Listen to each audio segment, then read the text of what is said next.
Welcome, everyone. We are the Why Do You Vote Social Action Campaign, which is a project of Money Out, Voters In, and it is a nonprofit, nonpartisan effort. And we are talking about 7 issues and voting. So the idea is to change the conversation to a future that we all want. With these issues have over 70% support across the country. So today we are here for our We Vote for Our Climate coffee chat, and we are going to hear from Justin Kwasa from the League of Conservation Voters Education Fund. And we're also here today to engage, empower, and connect. So I'm going to share in the chat our spreadsheet where we can put in your info if you want to stay connected and where we'll add resources. Unfortunately, today, Lauren from the Center for Climate Integrity had to cancel, but I'm so happy that Justin Kwasa is here from the League of Conservation's Voter Education Fund. And before we start, I'd love to just say, does anybody want to share why they're here, where they're from? Because we do want to connect and build our community and collaborate and cross-pollinate. So since it's a smaller group today and we lost one of our speakers, we'll have more time to connect. So I'd love to, ask anybody to share what brought them here today and why they care about voting for our climate before we move on to Justin. Well, I'll introduce myself. I'm from Third Act and from Elders Climate Action, 2 groups of elders that are working for climate and democracy, and we're working for the election. We're supporting 4 candidates that are here local in Southern California that we think are flippable for districts. And so we do outreach across the country for people to, even if they don't live in those districts, they can adopt a district and help to try to flip the House blue. And I'm interested in social media, in sharing TikToks and all kinds of social media about voting. So I wanted to find out again how this wonderful project is going. I share the videos. I haven't made one yet, but I also wanted to specifically find out, how do you get the little symbols that I see people using in the video? Do you download it and cut them out, or I want to find out the logistics of how to make my video. Great, Sherry. I will share how to do that. And please, if you want to stay connected, share in our shared doc where how people can reach you. And I'm happy to share that information. Does anybody else want to share what brought them here today before we get started with Justin? I do. I don't know how to let you know other than speak up. Is that all right? Yes, perfect. I'm Carol Barbito, and besides just a long history of love for the environment, my son Grant Barbito and I have spent the last 16 years building environmental media through a website, earthprotect.com, and that site is now going to be part of the World Federation for Coral Reef Conservation under a C-Earth um, domain. So we're waiting for that very slow transfer, but I'll have an announcement soon. And what I wanted to mention was things are starting. I'm in Colorado and I'm in Fort Collins, and things are starting to pick up locally regarding this election. So I'm pleased with that. I'm hosting some local groups, and so it's been great to connect on this very smart idea that you've had here. But I also am excited to do work with the local group. Wonderful. I am looking for a national or international advisory role, board membership with an ocean-related nonprofit. That's part of my new fall initiative.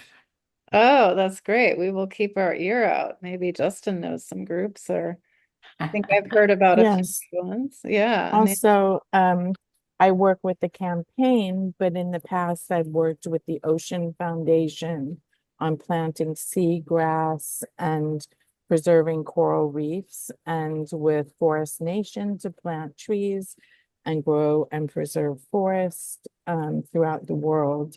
And so, particularly having worked in those arenas, as well as urban farming, planting organic food gardens throughout the US, and trees to help provide shade, the importance of those sites being preserved come down to voting, because you can work for many years to restore and preserve oceans and lands, and then politicians can come and take away all of the work that you've done, so it's all connected. Wonderful. Thank you, Nancy. Does anybody else want to share before we hear from Justin? I think we're ready. Justin, take it away.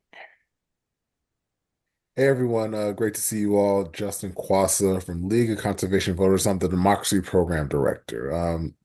So I know a lot of times people kind of wonder why League of Conservation Voters, an environmental organization, is involved in democracy, is involved in voting rights. And really it is a key strategy, a key pillar of kind of what our theory of change is in order to get the environmental protections, the environmental action that we all need. We do a lot of programs throughout the country in our 30 state affiliates, registering people to vote, doing voter education as well as voter protection. And really, it all comes down to this statement. We have the statement where we say we can't have a healthy planet without a healthy democracy. And ultimately, what that really means to us is that we know that everybody wants clean air, clean water, safe communities, free from pollution.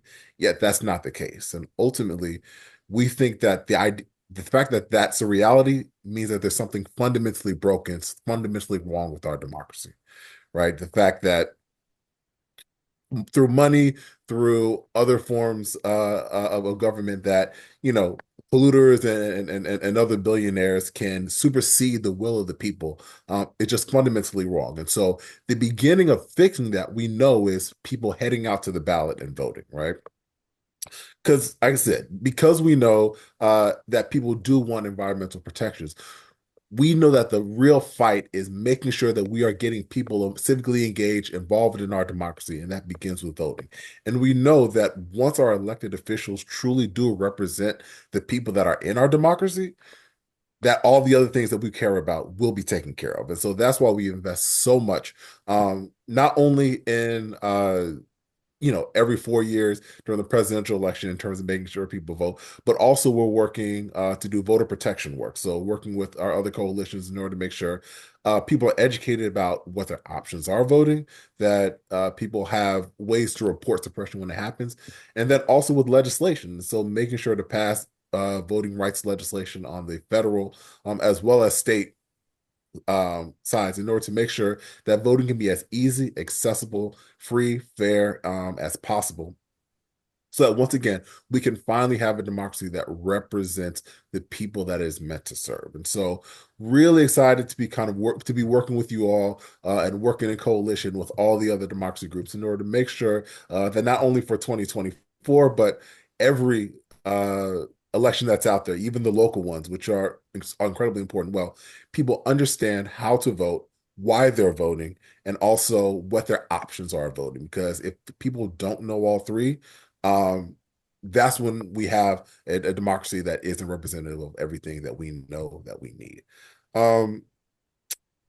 That's pretty much the short of it. I mean, more than willing to kind of talk a little bit more about philosophy or the specific works that we do, but really excited to be here, and always happy to kind of show that connection between our environment and our democracy that is very clear to us, even if it isn't to other people. Thank you, Justin. This is perfect. I love, like, this whole campaign is about intersecting these issues: voting, democracy, climate, and then our other issues, healthcare, public safety, etc. So I love that we are so aligned with this. So Money Out, Voters In is the host of this project, and we've been working tirelessly to get big money out of politics. And now we're working to get voters in, money out, voters in. And the amount of money, like, I'm here in California where local elections matter. Like, the LA City Council was able to pass a ban on oil drilling now. So if you can get the right people in office who are aligned with their views and not taking big money. Also in California, the big oil was going after the setback laws. You know, legislators and activists worked years to get setback laws in California so that these, oil rigs couldn't be near schools and other places. And it had passed. And then we saw big corporations coming in saying, well, we'll just get on the ballot and do lots of advertising, even though this is the law. And you see, they were, often $200 million gets spent on a California ballot initiative. So luckily that one, they actually backed off and it's not going to be on our ballot. But we've seen that the new game in town is to, if there's a law that big money does not like, they're willing to just say, oh, let's just spend $200 million, get it to pass on the ballot, do lots of fancy advertising and misinform and confuse people. So it is all linked because those were, climate, which also relates to healthcare. I mean, people were feeling the effects of growing up near these oil wells, and it's tragic. So I love that we are aligned with this intersectionality of these issues. And I just want to take a minute before we get to questions for how you guys work. I want to just take a moment to share my screen and talk about our challenge, because this is the first coffee chat where I can share that we are now taking submissions. We decided to open up early.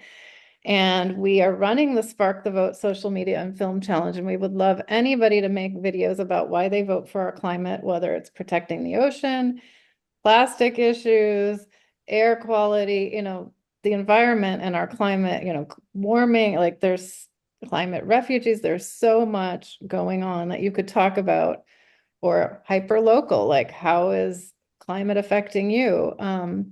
So submissions are now open. If you go to ydu.vote, you can find out, and we have $50,000 in cash prizes. So we do have a $5,000 award for best video about the climate.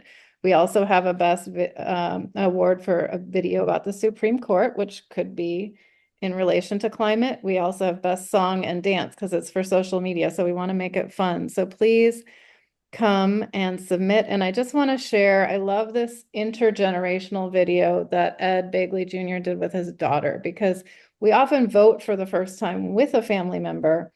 So, and this is just a short story as an example. I vote for clean air. I vote to keep our rivers clean and our water usable. I vote to protect native trees like this.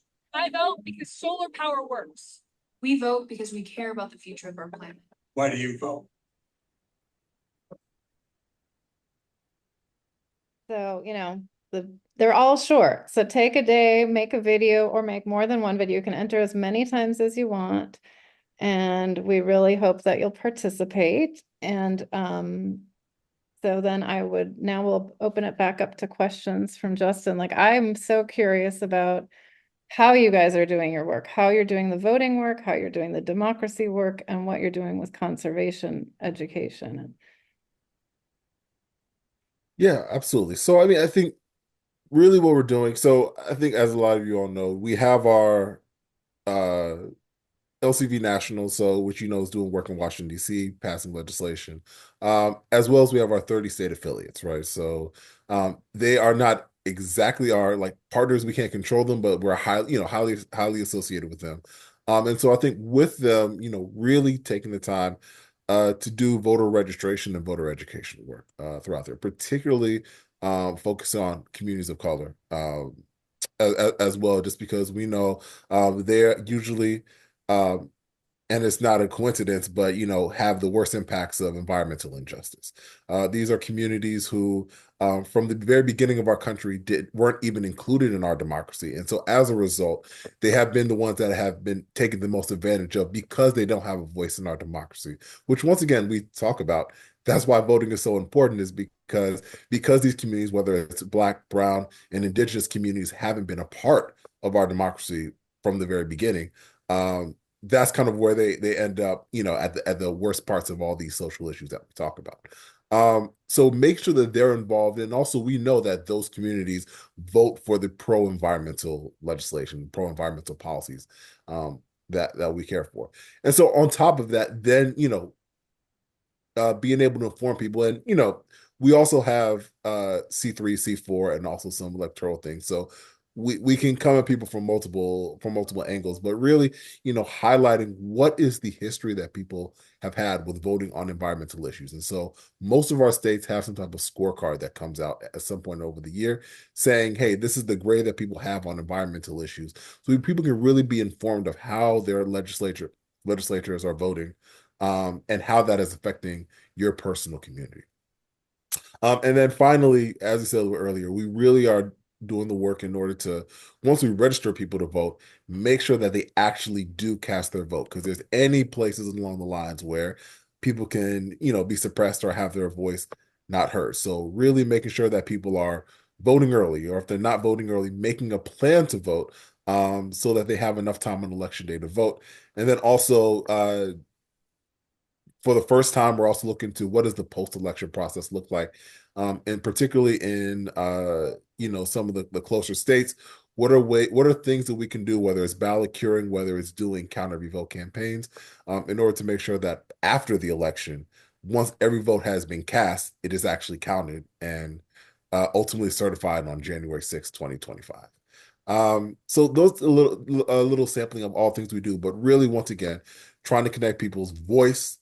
Having your voice in our democracy is helpful for any of the environmental policies that we're trying to pass after the election is done. It's funny, I wasn't going to share again, but this weekend I was recording a video just to share on social media about just what you were talking about. I recorded this one about ballot boxes and what's happening in Georgia. I vote for honest and fairly run elections open to all Americans. It was not always a right for all Americans to vote, so I take this very seriously. We should make it easy to vote. Here where I live, we get ballots mailed to us and we can mark them all the way down the ballot by hand on paper and then come here and drop them off at a ballot box. But in Georgia in 2022, they limited these ballot boxes. And it makes me think they don't want everybody to vote. Just like at the beginning of the country, a lot of people, if you did not own land, you could not vote. If you were a person of color, if you were a woman, you could not vote. So I take this right very seriously.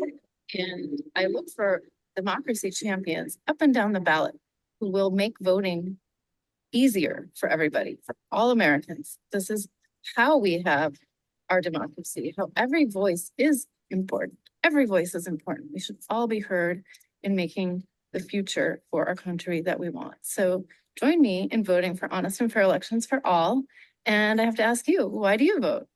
This is the kind of conversation we want to have online, talking, like educating people, like making it easier to vote. How can we make it easier to vote? How can we change things? How can we, really get to the climate policies that we want? How can we get to the voting policies what we want? How can we get to the democracy policies we want? So I hope all of you on this call at least are inspired to make a video about why you vote for climate, for voting for democracy. And let's have this conversation on social media where young people are. Justin, I'm curious, like, how many people are you reaching and where are you focusing your work and where can we find your guides for climate? Absolutely. So, in particularly, with our C3 organization, voter like League of Conservation Voters Education Fund, we have a lot of the toss-up states. We'll be honest, where we know the most will be really close. We're doing uh voter registration campaigns. So, North Carolina, Michigan, um, Nevada, Arizona, but also we have, places like California and Montana as well, where we're doing voter registration campaigns. And so really, that is uh, because we're targeting particularly communities of color, what we're actually doing is site-based voter registration, which is instead of doing door-to-door knocking and kind of taking a list from, a database and kind of targeting people based off of whatever attributes. We're really just going to the communities that we know haven't had a great history of voter participation and really just meeting people where they are in the community, out on the street in high traffic areas in order to talk with them. So it's a little bit harder to just say like, oh, we're coming right, we're coming right here, or we're targeting these communities, but really, having conversations, trying to be very visible, and then also while having those conversations, doing the relational organizing in order to ask people, hey, once you register your vote or once you check your registration, make sure to tell 3, 5, 10 other friends, family, as well about what you can do so that we can reach our impact. Unfortunately, it's not the best way that it can be tracked. And so, we ultimately won't really know our full numbers, but we do think that it's the best way to kind of engage communities where they are versus the old standard of just knocking doors, which it not say it's not effective, but we feel like we can, when there's a person out on the street, might be able to reach a couple more people that way. And do you have like feedback for how to talk to people who feel so disaffected, like people are in office, but things are not getting better for them? Yeah, I think so. Part of it is the history lesson that we talked about, which is, hey, the only way that we can make the changes is by having our voice heard. And the reason it hasn't is because people haven't had your voices heard. But also, I think it really does, and you mentioned it earlier, really bring it down to local elections. Yes, the presidential election is incredibly important, and Senate races are incredibly important. But what also you're voting for are local ballot initiatives that, sometimes only a dozen or so uh, uh, votes can sway the difference. We're voting for local judges, local commissioners. So for our water board, our energy boards, right? Which has a huge effect on how, uh, you know, the local environmental policies that are happening. So really kind of bringing it down to like, hey, not only are you voting for, it's not just between Trump and Harris, right? Which it is, but it's also about all these other local races for people that you can see, feel, touch, maybe even be neighbors with, right? That are also incredibly important, and that affect your everyday life. Once you kind of talk them through it and say like, hey, here's what's actually at stake. So I think that's also another thing. Do I have any endorsements to share? Because I don't, because right now I'm here in my capacity as the Conservation Voters Education Fund, which is a C3. So we do not endorse any candidates. Our point is to make sure that our community's voices are heard, not necessarily asking them to vote for a particular candidate or not. But Mhm. there are other places that you can look online where you can see how other members of the League of Conservation Voters family uh, are endorsing. Yes, I mean, I always go to your website and Yes, see the records of the candidates and absolutely. how they voted for climate issues, environmental issues. And it's very clear when you go and look. Yes, yes. Yeah. And on our past call, actually, I'll share here, we had a great call with guides.vote, which has a wonderful nonpartisan voters guide, just gives you information. We also had a great guest, Maria Yuan from Issue Voters, where you can go and see the bills and see how your people have been voting. And then we also had ActiVote, which is an online tool. And that's a great tool. So you can plug in how you feel about these issues and then see who's aligned with you and voting with you. So I do want to share those tools. And those are great resources to see, you know, who's aligned with you. Mhm.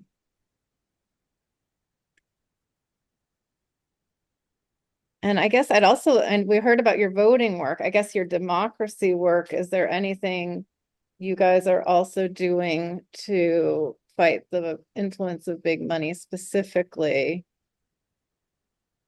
Yeah, absolutely. Sorry, really just want to respond to Carol. So, uh, Kip, as we said, as I mentioned before, on a state-to-state basis, we have 30 state affiliates, um, who do the similar work in each individual state. So if you go to their website, and right now I'm dropping in the chat kind of the list of all of our state affiliates. If you go to those individual state websites, you can then see what those state scorecards look like. Once again, they know what's happening in the state legislatures, and so uh, that's what that looks like. With regards to what we're doing in the democracy space, well, once again, going back to our state folks. So I think they also have a full slate of environmental as well as democracy bills that they're trying to pass. And really, what we're trying to do in most states and have passed in many states is some type of voting rights act, state level voting rights act that provides, all of the standard protections that we want for voters across the country: early voting, um, vote by mail, automatic voter registration, all those things. And what that looks like on the federal level is really the passage of four bills. Uh, the John Lewis Voting Rights to Advancement Act, which is an update of the historic 1963 Voting Rights Act, which basically provides judicial protections in order to make sure um, uh, jurisdictions with a history of voter suppression kind of have a pre-clearance and have judges like reviewing any election laws that happen in order to make sure that there isn't any voter suppression on racial standing. We also have the Freedom to Vote Act, which is the really big kind of omnibus voting rights bill, which is a proactive way in order to, as we said, pass all the best practices we know that lead to better voting outcomes.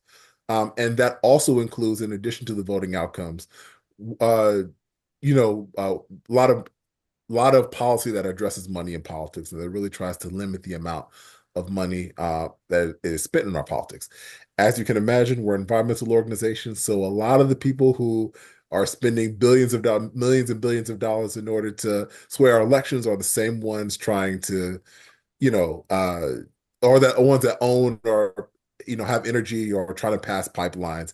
A lot of the same tactics, a lot of the same players in both the environmental and democracy space. And then the other two that we're really pushing for are the Native American Voting Rights Act, which once again, a lot of the same protections, but particularly for indigenous communities. And then DC statehood, which we feel like, with me particularly being someone that lives in DC, um, totally unconscionable that there are people who live in the nation's capital, but yet have no voice in the body that they, in the legislative body that they host. Makes absolutely no sense. Has a history of um, has a racial history that we don't need to get into right now. But ultimately, I think DC statehood is one of the many steps we need in order to really fix our democracy. Yeah, that's such a great point. Like taxation without representation, yet you have zero senators. I always feel like underrepresented in California because Montana has, I think, 63 times the power of our Senate vote because of the size. Yet you guys have, an infinite. They have Yeah, infinite times power with zero senators. I And always say that we're hosting the dinner, but we can't even eat. So yeah. yeah, yeah, it's fascinating. Well, hopefully people can learn more about that. Please put in the spreadsheet any resources where we can follow up, or I've been copying some and putting them over to our shared spreadsheet. Let me re-share the spreadsheet so people can get these links later because I know the chats go away. So here we go. I've added the state where people can find state scorecards on the League of Conservation Ed Fund. Does anybody else have questions? I also saw that, oh, go ahead. Sorry, I didn't mean to interrupt. So do you have any numbers or statistics? Have more people registered in this election than the last major one, or how are things going? Yeah, so I think we don't have those numbers. We have them internally, and yes, I think there's a lot of excitement around this particular this year's election. I think we're easily hitting our goals when it comes to registration.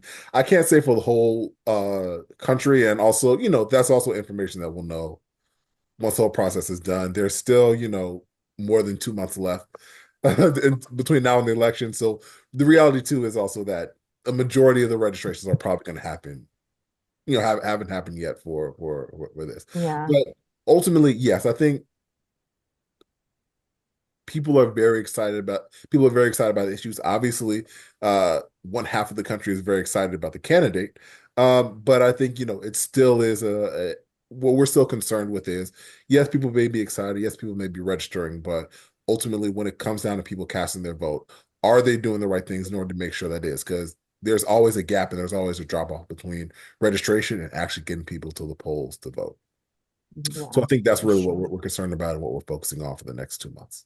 Yeah, Yeah, that's and why we're trying to, or like really inspire people, keeping this conversation on social media. There's 41 million potential Gen Z voters, and they're on social media. So the idea is to have this conversation about voting for our climate and other stuff to keep, keep the conversation going in the next, 10 weeks. Really, and yeah. remind them just, And remind them that, for instance, the weather, I mean, it's been insanely warm throughout the world, really, this year. And when you vote in the election, it's fall and it's getting cooler. And people need to remember, like, oh my gosh, it's getting hotter every year. And it's, you know, it, unbearable. And so, like, and it affects, obviously, everybody knows our agriculture, just everything basically. So I think people should not forget once the weather gets cooler that we need to do something about our climate.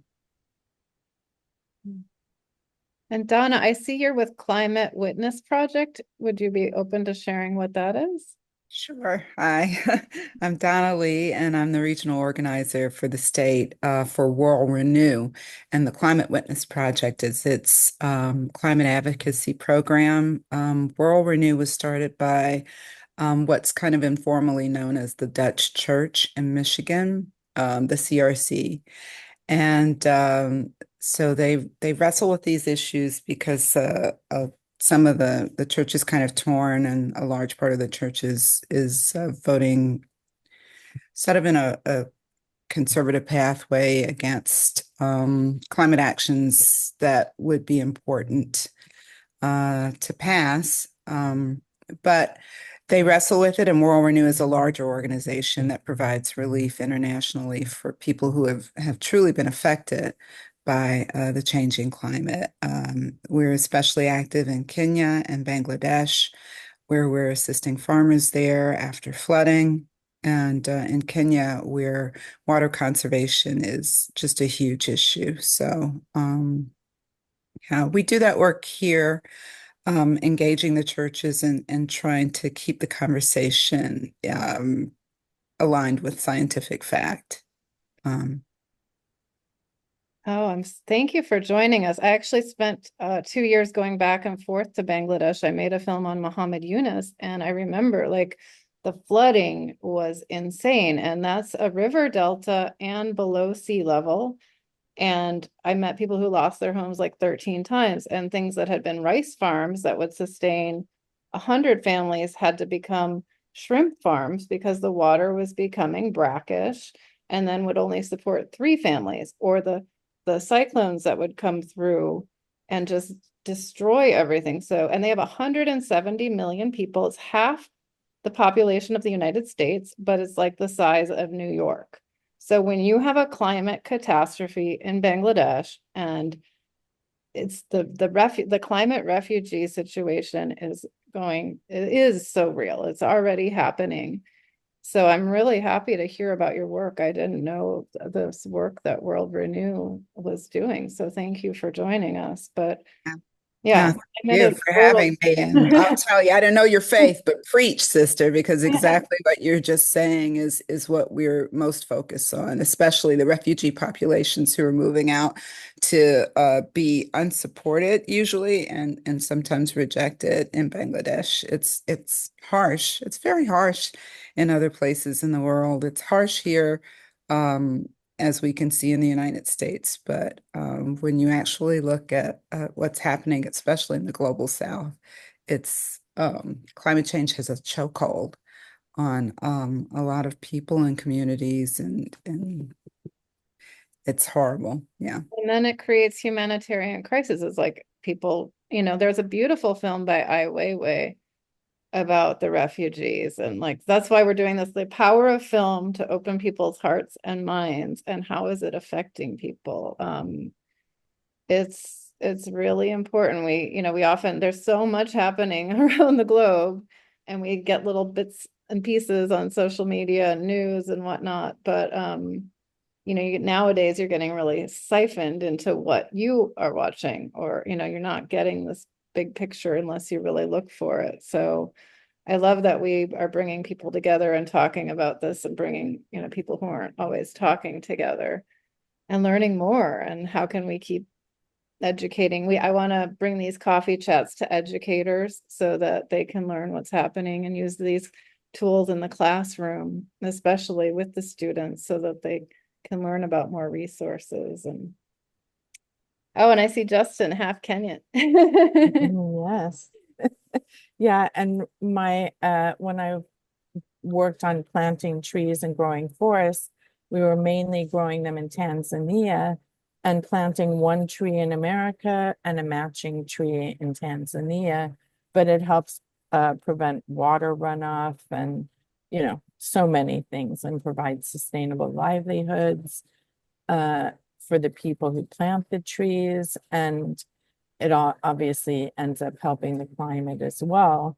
But, it's a global effort, or it should be a global effort. And I think how we vote here affects the policies of how we help other countries. And, everything's connected. Now, one of my favorite activists is Wangari Maathai, who, won the Nobel Peace Prize for planting trees. And I see, Sherry, you have your hand raised. Go for it. Yes, I wanted to ask Justin, you said that you go and do voter registration in the communities where the people are at. Are there like concerts or events that are happening between now and November that we should focus on, that you know about? I was thinking that there should be like a Live Aid, or there should There be. is Global Citizen. The Where's that? Global Citizen Festival is Okay. in New York during Climate Week, UN week. I think it's on the 28th of September. Um, and you earn your tickets by taking action on, I mean, they're mostly focused on global extreme poverty, but climate is one of the issues because that affects the poverty level in developing countries as well. So you take an action and you earn points, and then you can go to the festival for free, but it's streamed online as well. Yeah, I would say to that point, that is probably the biggest one. I mean, part of what we do, do have a connection with Reverb, which is another organization that does um, provides engagement opportunities at concerts. And so I think we've Yes. done voter registration and also voter education, uh, for particular ones, for them. So we just started that connection this year, hoping to expand, that for future years, but I think that is there. But outside of that, I mean, very few kind of large scale events like that to engage people around. But I think that's what the beauty of it is. It really is like we're out just on people's corner, and like we said, high traffic area where people just naturally go, and we just feel like the small conversations that happen person to person, um, are just as powerful as kind of those larger events, that people see. Um, Only other thing I would say is that debates, right? Debates are always great opportunities to engage around people, just because one of the few times that people are focused on policy like that, and then we can make the transition from policy into what's happening in people's real lives. So fingers crossed that in a week, that debate actually happens, and it's not just one of the two candidates just staring at a screen and rambling for 45 minutes, but we'll see. Yeah, on one of the other calls, did they mention that climate only got 4 minutes of screen time? I mean, Yeah.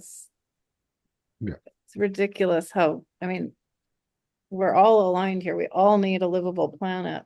This should be a main issue we are talking about.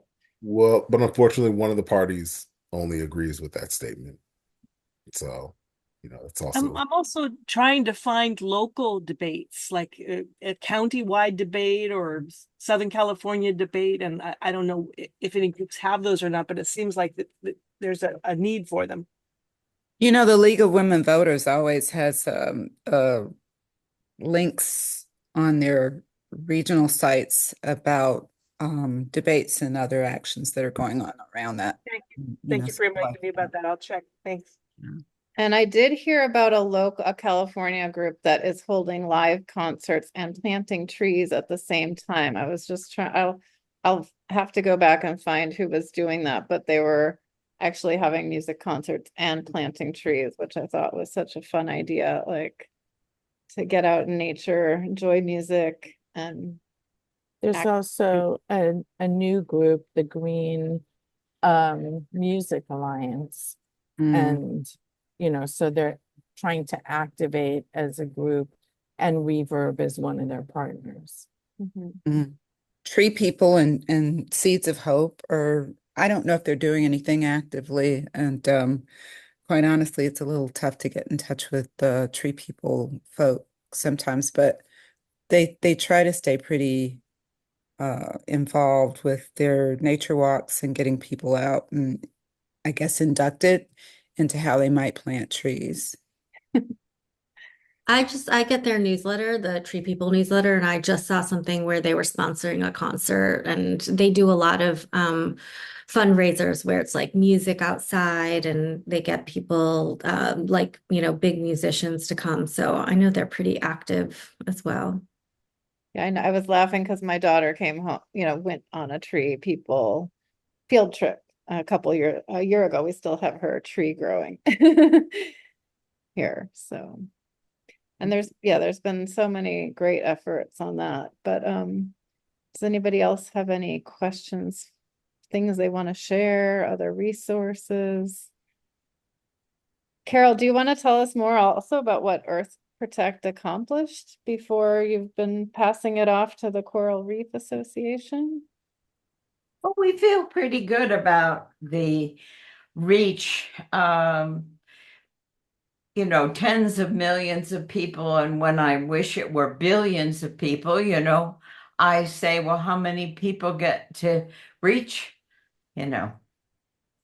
400 million people with environmental videos and environmental blogs. So we feel good about that. And we got 50 nonprofit partners.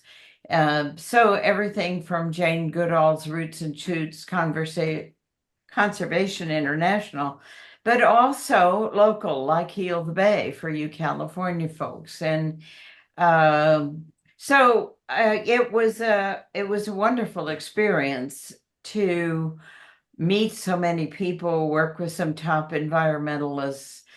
I was principally responsible for posting, so we have thousands of videos organized by 26 sustainability categories and lots of blogs. And what part of our message was in a way subliminal, because at the time we started this, there were individual causes. So you could go and look up something about whales, but there was no one who was teaching by their organization of all the categories of sustainability. So, and we learned a lot through that. So I'm hoping that I can, pass this on through my continued work. Do you have a list of those 26 categories? Because yeah, like when you think of climate and how it affects us, it affects us in so many ways. I would love to, Yes. maybe that would be a great resource to put together. Yeah. Yeah. And it was very interesting because as I mentioned, this was 2007 when we started working on this, and then it just kept evolving. And there wasn't anything. There was no taxonomy of sustainability. And I had worked on taxonomies for the nonprofit sector and nonprofit management things. So I kind of took that approach. And then because we were able to reach people around the world and engage them. Then, and like Price Waterhouse, some of it was like, well, who do you consider? So we got a lot of input. And then what we learned now is which ones actually were connecting with people. I want to know more about, water conservation, for example, wind, um, alternative energies, and all of that. So, and we were encouraged because I was every week for most of those years, I was able to find videos and share them, and it was oriented towards environmental news later, because things have been changing so rapidly. So I was getting out of, the newspapers and other organizations' news and then posting that in the blog. Okay. Yeah, it's interesting because everybody works so siloed, and we really need to Yeah. work together and see this all as one, That's if we right. don't fix, we're So not we were kind of any part teaching of the problem. by the organization. Um, and, I'm not sure if the user understood that, but we were giving them the knowledge by just looking at the site. Okay, wonderful. And Sherry, do you still have your hand raised, or is that from before? I would like to ask what is the website that Carol is speaking about? What's the URL? It was earthprotect.com, and it is now going to be sea-ocean.org. And we're right now working with the hosting transfer to the new owner. We arranged for this to be transferred to another media-oriented organization, which is the World Federation for Coral Reef Conservation. So we're right in the transition, and I hope soon that we can send out press releases and let people know and continue the legacy. And where is your blog hosted? It's all on the website. Okay. There's videos, blogs, the nonprofit partners. There's where you can have chats going on and different things it's all on the website. But I think it's down for the moment because it's in transition. So That's what, that's what right I'm now they trying just to have the explain. yeah, the Facebook is Facebook Earth Facebook is Protect. still there. Yeah, it's still there. And you can find me on Facebook, and then it leads to the Earth Protect. So Carol Barbito in LinkedIn, and LinkedIn as well as Facebook. And then hopefully that will come back once. And lots of X, so we don't know what's going to happen there. Right, true. Well, we're at 9:50. I don't know if anybody else has anything they want to share, but I so appreciate this conversation. Tuesdays are my favorite morning now. We learn so much on these calls, and I love the collaboration and seeing how we can work together. But if anybody else wants to share anything, but if not, I will stop the recording. Thank you, Holly. I'm looking at Facebook and I see Carol Barbito, but it's Fort Collins, Colorado. I don't think that's it. That's me. Oh, that's you. Okay. Yes. All right. And All you right. should also find a Facebook as Earth Protect. Okay. Thank you. Yeah, I can send you that link. On our partners page, Earth Protect is one of our partners. So that's when I realized their website was down in Yeah, and it's unfortunately, you always hope this will go smoothly, and uh, there was a hitch. So it was supposed to just stay open until it was something else, and we could make an announcement. But it is in transition, and so. But LinkedIn and Facebook are still there, and we do have a lot of information on those. but there were, thousands of, environmental videos that were wonderful content, and hopefully they will be back soon. Well, and the idea was that people could search for what was on their mind right then, but that by providing like water access versus water conservation versus clean water. So, we were hoping we were teaching and expanding as well through what we were doing. Well, thank you, everyone. I so appreciate you are joining us today, and I will be sharing this on the website so people can come back. And I hope you join us for both the Spark the Vote social media and film challenge. Make a video this week or next. Let's bring this conversation on socials where young people are and really inspire them to vote. And Justin, thank you for all the amazing work you're doing. I mean, Donna, Carol, Nancy, I mean, so many people are doing great work trying to save our planet. And I really hope we can keep this conversation going.